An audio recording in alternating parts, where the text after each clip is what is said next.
Bienvenue sur Africa 24 dans la nouvelle édition du Non-Stop Info. Voici les titres de l'actualité. Le retour le 20 mai de l'opposant Moïse Katumbi en République démocratique du Congo a fait beaucoup réagir. Selon certains observateurs, il s'agit d'un signe d'apaisement politique. Au Mali, 1309 anciens combattants vont renforcer les rangs de l'armée reconstituée d'ici fin juin, un processus qui entre dans le cadre de l'accord de paix d'Alger.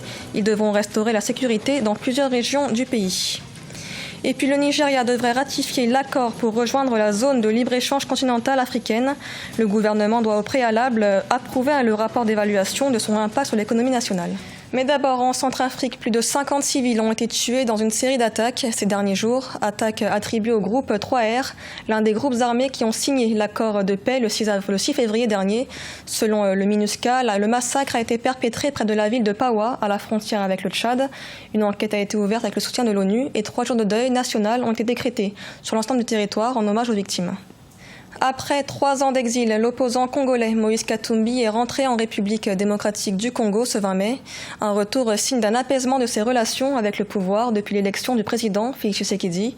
Moïse Katumbi a été accueilli par des milliers de militants à Lubumbashi, Nelly Clodébessa, Vinanodin. Parti de la République démocratique du Congo le 20 mai 2016 sous l'inculpation d'atteinte à la sûreté intérieure et extérieure de l'État et d'un mandat d'arrêt provisoire dans ladite affaire des mercenaires étrangers, l'opposant Moïse Katumbi est rentré ce 20 mai 2019. Évacué en direction de l'Afrique du Sud, il a préféré l'exil en Belgique où il passa 3 ans. Ces retours annoncent, je dirais, une nouvelle ère politique. Ça crée également une sorte de complexité politique parce que Moïse Katumbi à la tête d'une plateforme politique qui est dans une posture d'opposition contre le pouvoir actuel. Et je crois que la suite dépend maintenant de la posture que Moïse Katumbi doit adopter. Moïse Katumbi avait tenté en vain de rentrer dans son pays depuis août 2018 pour présenter sa candidature à l'élection présidentielle remportée par le président Félix Tshisekedi, investi le 24 janvier 2019. Un retour que les observateurs qualifient de décrispation politique après l'annulation de sa condamnation à 3 ans de prison dans une affaire de spoliation immobilière qu'il a d'ailleurs toujours contestée. L'impact politique, c'est d'abord la stabilité politique parce que avec le succès de la tendance politique après les élections, on a compris que le pays a enregistré une avancée. Cette lueur d'espoir sur le nuage, je dirais, politique congolais, cela nous rassure que politique, bien sûr, sera beaucoup plus meilleur. Désigné coordonnateur de la coalition Lamuka pour une période de 3 mois, le 27 avril 2019, Moïse Katumbi ne revendique pas le résultat des urnes. Cependant, il se définit comme opposant à la coalition formée par les forces politiques de Félix Tshisekedi et de Joseph Kabila. Et dans l'actualité également, le président congolais Denis Sassou Nguesso est en visite officielle en Russie où il a rencontré son homologue Vladimir Poutine au Kremlin à Moscou ce 23 mai. Le Congo-Brazzaville et la Russie prévoient de renforcer leur coopération militaire. Des conseillers militaires seront envoyés par Moscou à Brazzaville pour des missions de formation et de maintenance. Et le ministère russe a également évoqué des nouvelles ventes d'armes. Au Mali, 1309 anciens combattants vont intégrer les rangs de l'armée reconstituée avant fin juin. Une intégration dans le cadre du processus DDR, désarmement, démobilisation et réinsertion. Un dispositif phare de l'accord de paix d'Alger. Sa mission sera de restaurer la sécurité dans plusieurs régions du pays. Victoria Sedji. 1309 anciens combattants s'apprêtent à intégrer les rangs des forces armées et de sécurité maliennes d'ici fin juin 2019. L'armée reconstituée est une disposition phare de l'accord pour la paix issu du processus d'Alger. Elle permettra aux forces de mieux se déployer dans plusieurs localités du pays pour restaurer la sécurité. Dès ce vendredi, le gouvernement malien transmettra à la MINUSMA la liste complète avec les numéros matricules de 1300 éléments. Nous aurons ainsi, dans les tout prochains jours, un embryon de ce que sera l'armée malienne reconstituée. C'est le bataillon mixte du MOC, mécanisme opérationnel de coordination lancé le 24 mai 2018 à Tombouctou, qui constituera les premières unités de l'armée reconstituée. Il est l'aboutissement d'une volonté collective des parties signataires d'aller vers la paix avec l'appui de la communauté internationale.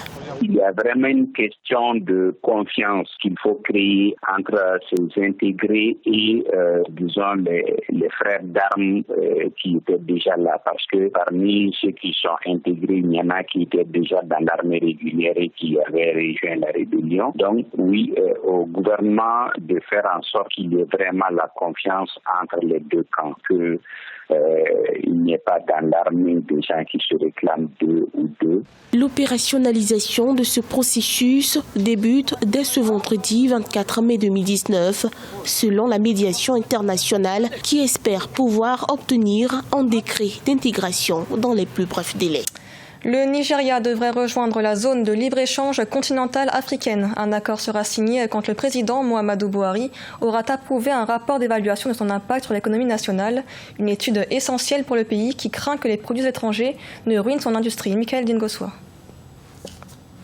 Le Nigeria s'apprête à rejoindre la zone de libre-échange continentale africaine. Jusqu'ici, les autorités nigérianes craignaient de voir un raz-de-marée de produits étrangers ruiner son industrie. Le président Muhammadu Buhari attend d'ailleurs les conclusions d'une étude sur l'impact de la ZLECAf sur son économie. Je pense que le président a un sentiment d'urgence à ce sujet, car lorsqu'il nous a demandé de réaliser une étude d'impact de la ZLECAf sur l'économie nigériane, il ne nous a donné que 3 mois pour l'achever et nous l'avons fait. Les pays africains qui signent le protocole d'accord pour la création de la ZLECAf s'engagent à supprimer les droits de douane sur 90% des biens, libéraliser progressivement le commerce des services et éliminer de nombreux autres obstacles non tarifaires. La zone de libre-échange continentale entrera officiellement en vigueur le 30 mai 2019. 22 pays africains ont signé cet accord qui doit leur permettre d'avoir un accès à un marché unique de 1,2 milliard de consommateurs. La consommation, mais il y aura plutôt des externalités bien entendu positives. Certains pays, par exemple, sont plus avancés dans certaines cultures de première nécessité. Ces pays-là pourront exporter plus facilement vers d'autres pays qui sont moins avancés sur ces cultures-là et qui en ont besoin en termes de produits de première nécessité. La ZLECAf pourrait augmenter le commerce intra-africain de 52,3% par an, un commerce intra-africain qui ne représente pour l'instant que 15% du total des échanges sur le continent. À titre de comparaison, en Europe, 67% des échanges commerciaux se font entre Européens. Avec une population de plus de 1,280 milliard d'habitants, dont la plupart sont des jeunes, l'Afrique a les clés de son développement, selon la banque United Bank for Africa. Lors de la journée mondiale de l'Afrique, un panel de grandes figures du continent a été mis à contribution pour inspirer la jeunesse africaine. Reportage de notre correspondante Emefa Kofi. L'unité africaine célébrée par United Bank for Africa. À Lagos au Nigeria, des grandes figures du continent, notamment le prix Nobel de littérature Wole Soyinka, du musicien engagé Femi Kuti et le philanthrope Tony Elumelu ont revisité l'histoire de l'Afrique. Il s'agit pour la jeunesse africaine de s'en inspirer pour mieux construire le futur du continent. Absolument. Nous devons condamner ceux qui nous ont privés de liberté, mais il ne faut jamais oublier que nous sommes aussi responsables de notre propre situation.